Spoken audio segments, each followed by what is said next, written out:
Hey everybody, it's Kev Hempel here with Freestone Reconstruction and B. Taylor Painting. So we are starting now our second annual digital trade show. We did one last year in 2019, and Freestone Reconstruction put this out as just a way to kind of get everybody together. It is currently titled, What Do We Do Now? Originally, when I had started it, and when we put it out there, it was for a different reason. But now that we have the coming of the times and kind of where we're at today, we all decided to get on together and just kind of talk about how we're handling the shifts and change of business and everything we have. So should go about 30-40 minutes or so. From the information we receive from here, we're going to put it on a podcast and then do some blogs from it and put it on social. So if you decide you don't want to watch this whole thing, you can definitely be looking out for it on different social media platforms from there. So why don't we start by introductions of everybody. And it looks like over in my left corner, right there, who do we have? Laura, you want to introduce yourself? Oh, from me, it's Justin. Hi, I'm Laura. I'm up on your perspective. I'm the Director of Education and Marketing with Homeowners Management Company in Concord, California, and we manage homeowners associations. Awesome. How about Mitchell? Go ahead. Mitchell Johns with Freestone Reconstruction, the Director of Estimating and Project Management. Awesome. Christy? Hi, my name is Christy Bravo, and I'm with Bravo Roofing.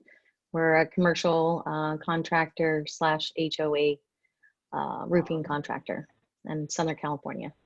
Awesome. And Eric? I'm Eric Olson, account manager with Freestone Reconstruction and B. Taylor Painting. Awesome. And last but definitely not least, Justin. I'm Justin Pastorius, account manager for Freestone Reconstruction.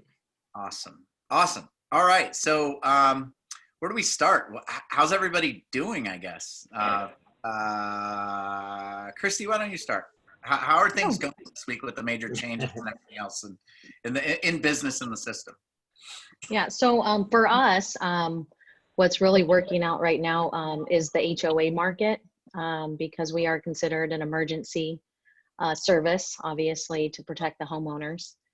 The weather has really been helping us down here in Southern California, but we have been strategizing all week to reach out to different markets just to kind of see where the needs are. And obviously, one of them right now is the HOA market as well as healthcare.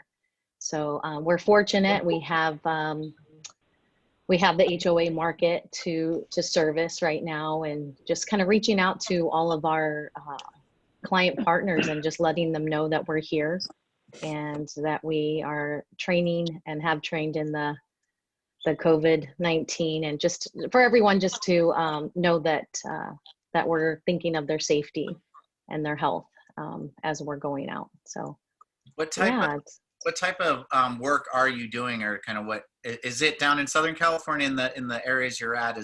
Are you still like only like immediate life safety type stuff, or is that what kind of bans are out there? So right now we are just we're doing the service leak repairs. So we're in Orange County, a little bit of LA, and just kind of wherever our client partners really need us. We've kind of opened it up. We're going as far as opening it up to individual homeowners right now locally to serve our community because there's, a lot of people are just feeling uncertain right now. So we're here to help them and anyone that we can. So how are the clients when you call them? I'm asking from a viewpoint and perspective of whenever I've called my clients, it seems like a lot of conversations have been just kind of settling the mindset of all the changes and everything that's going on, because a lot of people are now working from home and they're trying to figure that out. A lot of people have kids at home trying to trying to teach the kids at the same time. So I'm wondering how the clients are in that realm when you talk to them. I've reached out to quite a few of them to do Zoom conferences, and just keeping the conversation light and just talking about, everything but like the COVID-19, just kind of what the adjustments are and where we can help, and just let them know like that we're here. And I've got a really great response from that. Sending out emails, haven't really got much response as far as like the wide like we have a mass emailing. So we're just kind of, we've narrowed it down to like our close partners, and they're open to the Zoom call. So instead of like focusing wide, we've definitely have narrowed it down. I think you said this, we're going, what is it, vertical, instead of like, you know, we used to have this market where we were open, but we've narrowed it down. So Yeah, I think we were in a conversation about what the importance was of building deeper relationships with clients, and mhm, as opposed to just spreading it out to all clients that we could possibly grab. You're now focusing in each individual aspect to go yeah, deeper, basically deeper yeah. relationships. We're kind of like wherever the need is right now. And I'm, you know, that's kind of, we've met with the team and have talked to them about it, and everyone's on board. So That's it's cool. pretty awesome. I think being open with your team and talking them, you know, to them about the what ifs and that kind of stuff has really made a difference. So Awesome. If anybody has questions, well, you know, each one of us are talking, like, I want this to be open, and, you know, feel free to talk. It's not all me right now.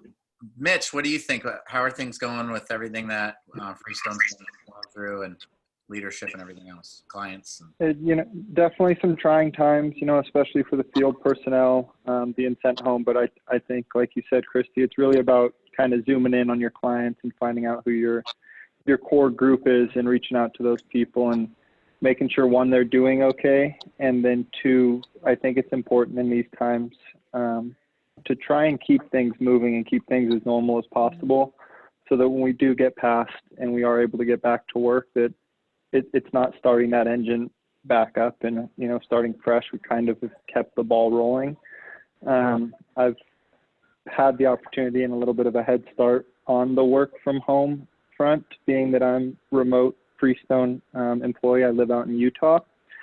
So it hasn't been as big of a change for me as it is for many. But it is definitely, you know, I understand people's concern, or, you know, their frustration. It is a change, right? That lack of social just conversation and seeing and meeting with people, it's tough. And I think, you know, Kevin, these Zoom meetings are awesome because you get to see people, you get to talk to people, you get to look still people almost in their eyes, right? And I think that's a great way for people to kind of continue to connect. And I think that's going to be an important thing as things progress. And as things move into the future, I think the work from home mentality is just going to get more and more broad across industries as office space gets more expensive, pollution continues to grow. People have, you know, it's not as easy for people nowadays to go to work from, say, 9 to 5, because there's just so much going on. And I think if people don't start to embrace it, or companies don't start to embrace it, I think they're going to be kind of behind the curve in that regard. So I think this, you know, if we can try and use this to better ourselves and prepare for what I think will come one way or another. Wow. Yeah. You put a lot of big picture stuff up there. I think Eric and I, we're going to have the ability to be able to converse a little bit more in that communication stuff about working from home, because it is something that a lot of people have wanted, a lot of companies have wanted, but there was a choice at the time, and now it doesn't seem like that choice is there because of what, you know, the times. And I think coming out of it, we're going to see, we may all have the similar idea here. So, but before we get into that, Laura, why don't you tell us a little bit about kind of what you do and where you're coming from, and what changes have happened in your arena, and you a little bit, Laura, you last year, was it, were one of the top 10 community managers in the country, was it? Or tell us a little bit of your background. Yeah. Well, I want to first just piggy off of what Mitchell said real quick too. I just would really like everybody to take a moment and be grateful that we are in 2020, that we are in America, where we can do these video calls, where we still have opportunities to get our paychecks, where we still can help our community members. We can still be the change, even with the situation going on right now. And it's looking for those outside the box ideas and stuff, not only to help your work environment and your coworkers, but the communities as a whole. So I really appreciate you, Mitch, saying that, because, you know, we can still all be connected in every platform besides physically being there. And we should be very, very grateful for that. A little bit about myself. I started out in this industry as an assistant manager. I've worked my way up into receiving my PCAM designation with CAI, and I'm now the Director of Education and Marketing with Homeowners Management Company. As Kevin mentioned, I've won some awards here and there for my abilities, especially dealing with crises. I actually specialize in crisis management for communities. So with these kind of things going on, this is kind of my area of expertise. One of my coworkers says, I'm a great wartime president, not so great at the peacetime because I don't have as much patience for it. So this is kind of where I thrive. But I definitely think that not one person has any of the answers, and we're all kind of leaning towards each other and working with each other to come up with those ideas of what we need to do to help our communities given the situation. So I'm going to get into that kind of stuff a little bit later. Our company right now, we were actually able in less than 24 hours to get most of our team set up remotely at home. We have some dedicated, amazing team members that dropped everything, even their personal obligations, to make sure that they got their home offices set up so that we can still service our communities to all the capabilities that we can do in our office and use their own resources and their own time and their own money to get it together, to get it done as quick as humanly possible, because we're that passionate and care about our communities that much. So then with that being said, we're still emailing, we have our office phones at home, we're still taking calls, we're still issuing work orders. One of the biggest things I'm trying to remind our entire team of is getting requests for proposals out still. Even if people aren't doing the work, get the proposals out so you can at least be in the queue, because once we all get back, you don't want to be that last person that just got buried in there and now you can't get anybody out to service your community. And who knows, you know, maybe Mitchell can do some stuff via Google Earth and pull together a proposal without even leaving his house. We don't know that, and you don't know unless you ask. So I would definitely start having those kind of conversations and getting those people in place. You know, our contractors and our business partners need to know that they're going to have business to come back to, because unfortunately we've had to make some really hard decisions and, you know, not be able to give people full paychecks and full job opportunities. And we obviously want to get that rectified as soon as we possibly can. So let's make sure that they know that they have business they're coming back to. I have a question. In the decision to continue moving forward, we at Freestone and at B-Taylor, we took the same thing. Christy, did you guys took that position as well too, to continue kind of working forward with projects and trying to figure out Yes. contracts and stuff. Yeah. So in that position, Laura, being the community management company, do your clients, like the homeowners associations, are they aware of the amount of administrative work, you know, things that need to happen behind the scenes that they don't see for projects and stuff? Like where do they sit on that as a whole? Well, normally we do that and then we don't make them aware, but given the circumstance, we're kind of letting them in our world more than we normally would let them in. You know, normally I wouldn't go through the process of putting together the scope of work and the information that needs to be in and the conversations I need to have with my business partners. I know, you know, they hire us so they don't have to deal with that minutia, but I feel like in this situation, it almost brings them a sense of calm and normalcy, and it triggers throughout the community. So I think having the conversations at this point is a good conversation to have. Go through the list of business partners you're thinking about and why you're thinking about reaching out to them for proposals, so when they come in, they understand. And then I think that let them know what you're working on. I think communication is key right now in letting your clients and your communities know that we are reaching out to our business partners. You know, maybe they can't come on the property, or here the ones that are able to go on the property. These people are willing to do exterior work. Maybe they're not willing to do interior. That's fine, but maybe there's some dry rot that we can start working on. And you might even be able to get some reduced pricing right now to have work done, because people need to keep crews busy. So let's have those conversations. It doesn't hurt, and being transparent with our boards about it as well. Yeah, that's awesome. Eric, Laura started touching on communication, and you know, you and I have had a lot of conversations over the past couple of years about how great of a communicator you are. So can you kind of touch base on what the importance is of the communication for everybody, and just even talk about some of the stuff that you've seen for our team where we're all texting or putting, you know, where we're not on video and there's challenges in conversation and communication there. Like, just want to touch a little bit on the importance of that. Yeah, I would say, you know, it's even more important now than ever that we just don't hesitate to pick up the phone or text if that's your preferred communication method. I mean, I've kind of found myself a little bit of everything. Sometimes it's texting, sometimes it's calling, sometimes it's emailing. I have one client this morning that I've left her a couple messages. She's just not returning her calls, so I'm emailing her. So it's just kind of finding what the preferred modes of communication are, and then just I think one of the things, Laura, I think you said it right on hit the nail on the head, is the level of transparency that's sort of coming about. Just both I find on my end, but also on the client's end of like, hey, this is really where we're at. We're kind of at a wait and see mode, or yeah, we want to keep moving. We realize we got a bunch of stuff that's going to back up on us. One of the conversations I'm having with our clients right now is actually that, we're sort of anticipating that eventually these things are going to lift, and there's going to be a rush of people that want to get stuff done like right away. And so one of the helpful things to work on right now is to get a lot of that back office administrative stuff done so that we can kind of hit the road day one on the property, starting to repair things and keep that whole cycle going, but not only for our guys, but for the property managers, for the people that live there. I mean, these are all things that are going to need to get done regardless. So it's just about, encouraging each other, staying in touch with one another, giving each other that reassurance that we're going to see work again at some point, and we just need to be ready for that and doing everything we can to kind of keep that process moving. How fast, Eric, do you see like things kind of shifting right now with all the changes that we have? Is it pretty much like minute by minute, hour by hour for you and the clients and everybody else, or is it every 24 hours something's kind of changing? Yeah, I mean, that's the $24,000 question right there. I mean, I would say it is a little bit of an hour by hour at this point, of kind of what I'm seeing. Just a combination of things, right? Stuff that gets announced on the news, internal discussions that happen that change people's minds and approaches of how they're going to approach certain things. So I think it's just, again, the communication is super key.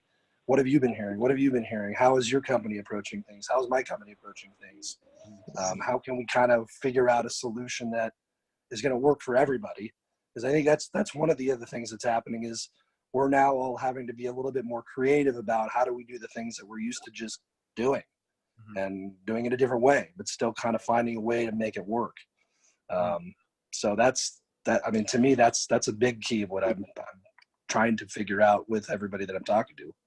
It's pretty wild. It's some wild stuff. Like this is really, Laura, for a long time we've been talking about the next step of the industry and like people and what it really is going to take and what we're doing. And it is about communication in that realm. And it's about being clear and just making sure that you're explaining everything as much as possible.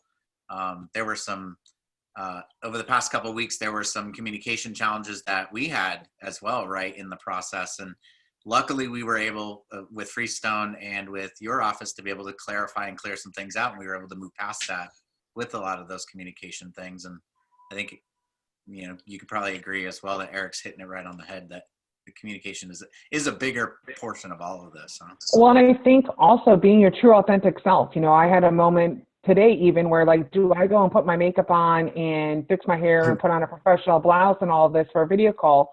But honestly, this is me being my true authentic self in this situation that I wasn't prepared for. So sorry, I'm not going to be putting makeup on. I'm not going to be worrying about my hair. I have like real things I need to worry about.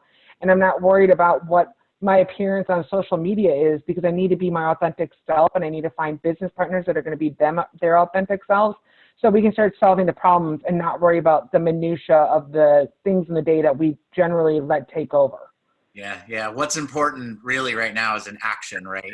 Being an action company, being an action professional, working in that realm, and being okay to say that you don't know something. Or I've been saying a lot at this point in time, right? At 12:45 today on Thursday, this is the decision we're making here, because in a couple hours it's going to change, or it could change. And I think that's when people don't communicate in that way, that's where it becomes really challenging for everybody, because they go off the premise of this is the perspective at this point, but then a couple hours later something else has changed and now it's a whole new perspective on it. So, And Justin, that goes back to that point where you had just said of like when you have a conflict of a situation and being able to work through it, the communication is key. If you're not understanding whoever it is you're speaking from and you've exchanged 2 emails and you're still not understanding, or you don't feel like you both are being heard, this time is more than important than ever to pick up the phone and then have a conversation.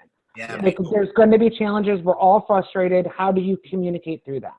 yeah, it's perfect. I read in a book this morning, I was reading a book about communication, and that was one of the pages that I read was like, it's in the communication, open feedback immediately is like super important right now. And, you know, to be open and honest with it, because the quicker you get it off the table, the easier it's going to be, the more accepting everyone's going to be, and you're being honest, and it's just, it is what it is right now. So Justin, you being one of the, actually the newest within the industry, what are you seeing, man? You're like, we at this company have like made you do a deep dive into clients. There's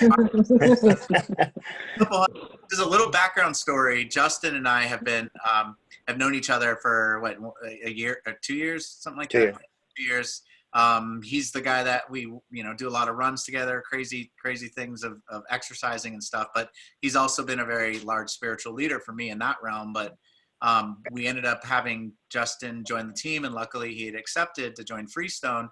And when he did, we like deep dove him. We immediately were like, okay, you're going to be running $200,000 worth of work. We know you're a great communicator. We know what you can do. Now go. 2 weeks ago, we called him and said like, hey, some balls are starting to drop and things are starting to happen. So we as a team got together and we put him up and said, what do we need to do now to train you to that next level? And so with that being said, how are you doing? What do you see from the outside coming in now that you've been in the industry for, you know, a half a year or so? You know, it's interesting, and this is what I've been kind of echoing to just about anybody that'll listen, is that we do sit in a unique time in history, and, you know, and no doubt this time is going to come and this time is going to go, and people that are on the fringes or that we're involved with are going to see how we're going to react to it, right? Whether that be our family members or our business partners. And, you know, for me, Kevin's right. I mean, a couple weeks ago, I was like, oh, dude, like, you know, I need to take a step back and reset to make sure systemly and some of the smaller things that I need to make sure that I'm refining and dialing in, because I don't want to get too far down the road and have something completely go by the wayside. So the fact that this whole little kind of shelter in place thing came up at this particular time has allowed me to reset, kind of recalibrate my communication. And yeah, we have this, you know, social distancing, but what you're seeing is human compassion kind of rise. There's so much distractions out in the world right now, and so many opinions and persuasions that, you know, when we come down to what we do for our job, and now we're having this connection with the people that are in our house, so we still have that relational stuff there, to be able to convey that same human compassion to our business partners and to let them know that we're not wavering.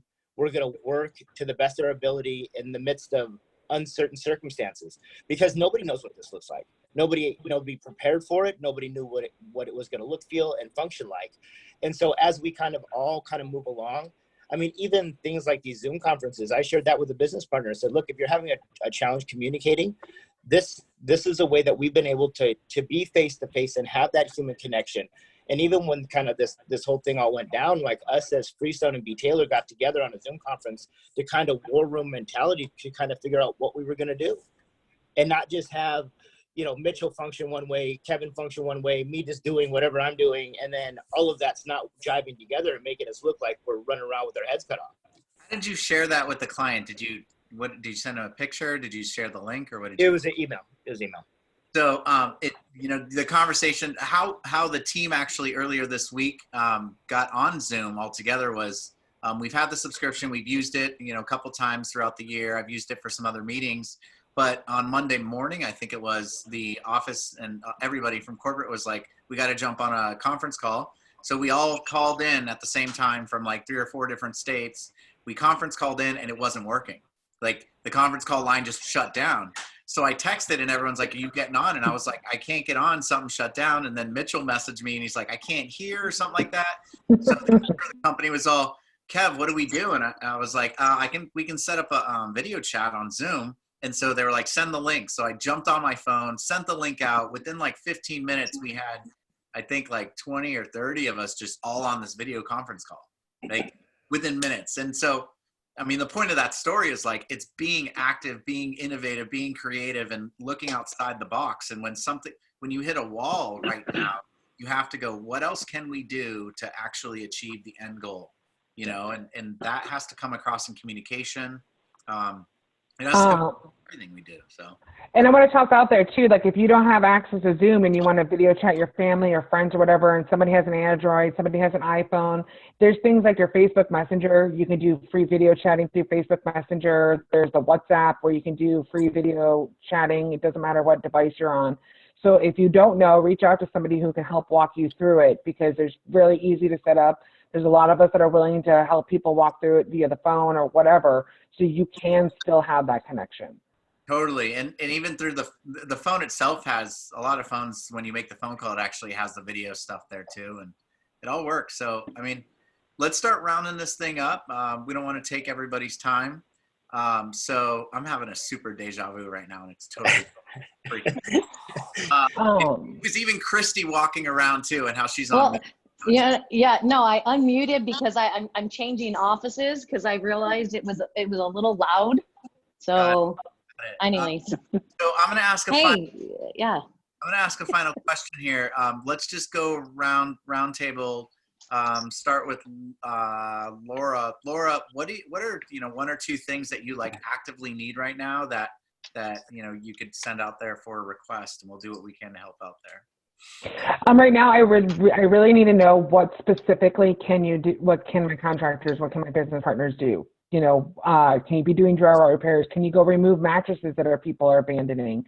Can you help with janitorial stuff that maybe you wouldn't normally do? Can you help with garbage enclosure areas? Like, what are you capable of? Because we are trying to pile through crises very quickly, and to have a list of what we need that we know that each business partner can have, so we can match it up with what we need, would be the quickest, easiest solution for us as managers. And if you aren't going to provide a level of service, provide that information immediately. Unfortunately, we've had a lot of vendors, I use the word vendors versus business partners, not tell us even today at 11 o'clock that they weren't providing, very urgent services such as janitorial services. And they hadn't been doing it all week. Now I have people where they're gathering in laundry rooms and mail rooms that haven't been cleaned. That's a huge health and safety issue. So if you can't do something, don't be afraid. Just tell us. It's going to be a lot easier for all of us. Got it. So for us or anybody else that's watching, I mean, would email with a time, date stamped, and say this time, this day, this is what we are able to do in the locations that we're able to do it in? Is that? Yeah, I think that, and even on your social media, you'd be surprised at how many of us managers are reaching to our business partner social media where it's not something that we would typically do, just to get a quick answer of what can you do, what you can't do. And we all understand it's changing hour by hour, and we understand that, but just the quickest, fastest way to get that information out. And if you as managers don't know where to reach out to other managers and other companies. Right now, it's about our community, not about our companies. So we need to band together as an industry to help all the communities and the millions of people that we impact in this state alone, that we have a direct first relationship impact to. We need to make sure that we're providing that level of service. So if you as a general contracting company is like, hey, you know what, maybe we can start doing X, Y, or Z, and you're thinking about it, have those conversations. Or if you as a manager don't know someone, reach out to a manager that you know. I'm always available, and I will try to do my best to put you in contact with somebody that'll help you. And vice versa, really just running off of yours, the managers themselves could actually say, hey, we need to know what you can do as a business. Like, right, this is a community. It's not just about one company growing. If the manager even simply goes online and says, we need to know what our business partners in construction can do, what our landscapers, like, that's a call out towards the landscaper directly, and just tag them on social or LinkedIn, and you've got the information. Get the communication around. So Mitchell, is there anything that you need, or you've been wondering or inquiring for right now? For me, it's just that continued social contact. I think not just in this time, obviously, especially in this time, but picking up the phone, calling people, getting on FaceTime or Zoom meetings, not just sitting behind your computer and sending emails, because it's necessary at times, but it's also boring, right? And it doesn't give that person on the other end of that email any kind of personality. You make no kind of connection with them. So especially me being in Utah, like I said, it's important for me to get on the phone, or it's important for me to do Zoom meetings with my clients. And when I am in California, to meet with those, business partners on their properties so that we can shake their hands, put a face to the name and really get to know them. Got it. Awesome. Christy, you're up. What are one or two things Yeah. that your immediate needs are right now, and how, what can we do? Yeah, it's I think partnering with vendors, like Laura was saying, that was my conversation with our client partners, community managers this morning. Just letting them know we are a service company. So whatever your needs are, call us. If we can do it, we're going to do it. If not, we will be a resource and find someone that will. So just looking for other vendor partners that have that same mindset. So if we're not able to do something, that we can, call on someone else to do it. I just recently, when I pulled into our business park this morning, we have a neighbor that's an HVAC company. And so we started talking, and he's like, Christy, I've got 5,000 emails that I can give you, and they're residential homes. And that's what I was talking about, like just within our community, like right here. And I'm like, oh, absolutely. So it's really, like Laura was saying about, it's about our communities. And so I'm just looking to partner with other vendors and just help any way that I can. So I guess what my ask would be is, if you guys know anyone down here in Southern California that is thinking along those lines, please connect me with them, and I would love to be of service to the community. That's a total good point. Right before we got on this video, I actually called Mitchell because we're working on a current project here in Northern California.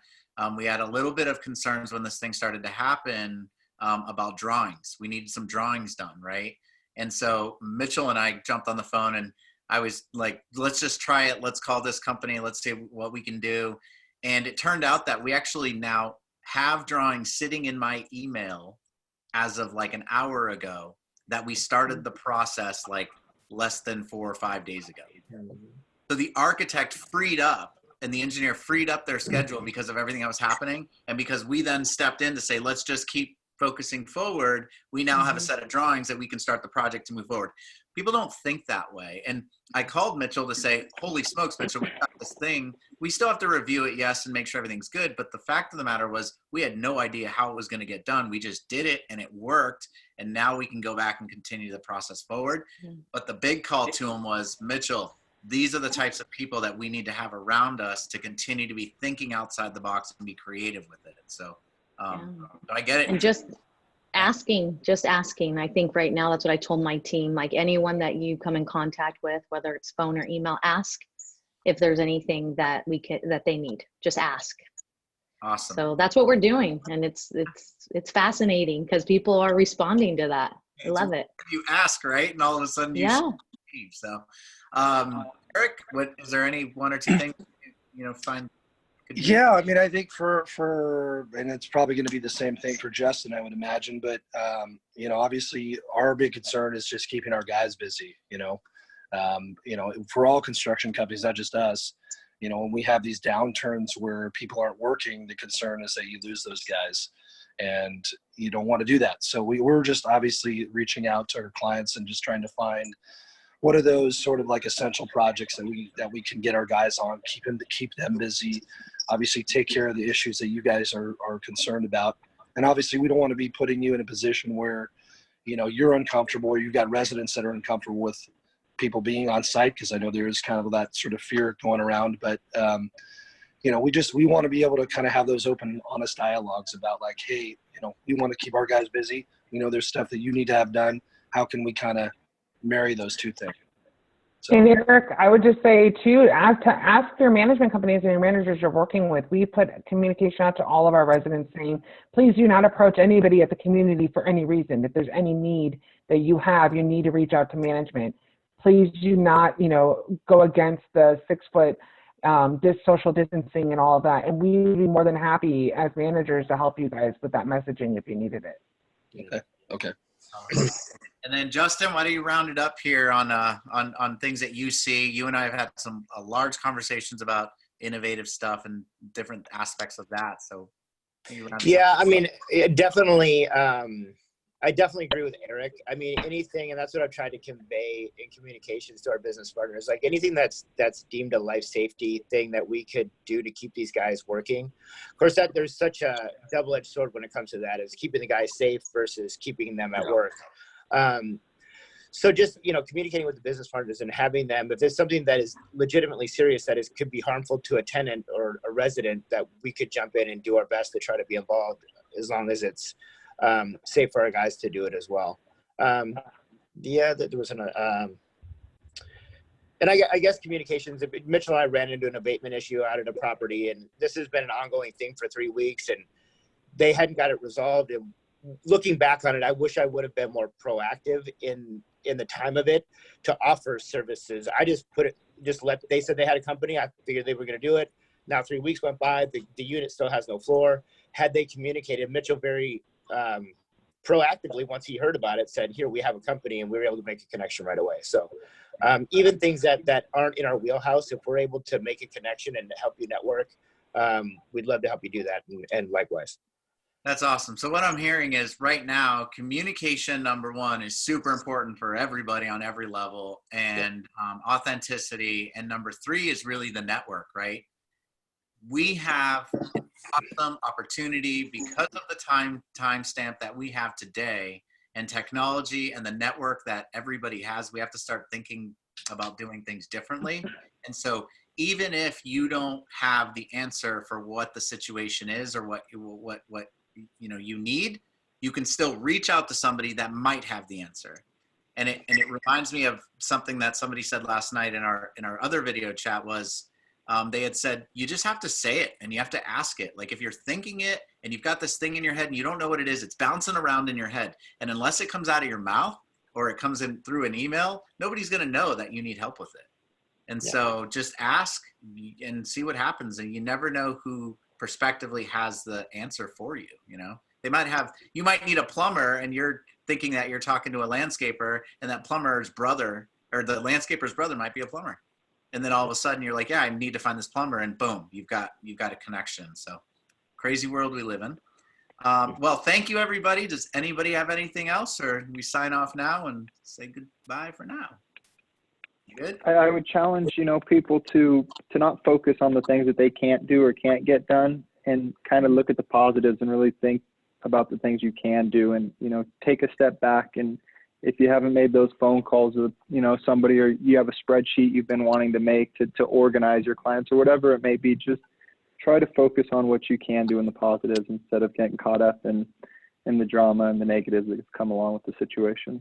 Yeah. Even now, we were maybe taking an online class. We've got some field staff that would like to do some more further training with them, and we might be signing them up for some online classes right now. And that way, we keep them around, keep them going. So. Or even Kevin, like your girls, making messages on the sidewalk with a sidewalk chalk for when people walk by, kids and smiles. Do something like that. Do something in your direct community. One positive thing to be the change can impact so many people you don't even begin to realize. I challenge you to do something small. Yeah. That's awesome. The best thing that's happened during this whole thing is I've been begging my daughter to let me do a TikTok with her. Okay. You have to share it. No, I haven't done it yet. So we practiced a little last night. So she finally asked me yesterday, Mom, will you do a TikTok with me? I about dropped. Okay. Because I've been asking her. So I've got my dance that I have to learn. She did tell me though that she wants me to do it because she's going to get more views with me in the background, because she's going to be doing it, right? Like properly. So, you know what? Had this not happened, right? Like we were in the house. She texted me like last night. She's like, Mom, can we practice the TikTok? I'm like, are you kidding me? Like this is happening. So yeah, I think, to everyone's point, it's definitely trying times, but I think this brings out like the things that really matter in life. She's a senior this year, by the way. So, I've been having like mom, anxiety of her going away, but now I'm like, I'm getting some quality time. I text her, come into work today. She just pulled up and I'm just like, this is awesome. I Awesome. love Yeah. it. So And- I'll share my TikTok with you guys. I think I can share it privately if you don't share it with anyone. Okay. we No won't- guarantee.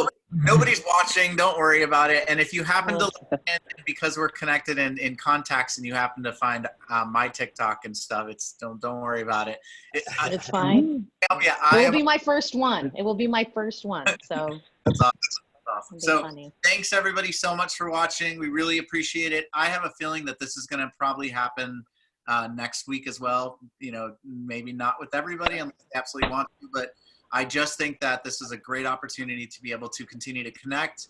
I think we're going to have some good things come out of this when it finally gets posted, and I appreciate all of your time and absolutely love all of you, and just keep doing everything you're doing, man. All of you are awesome. So, Right on. Thank you Awesome. so much. Thanks, Kev. Thank you guys. Thank you. Stay blessed. Stay healthy, everybody.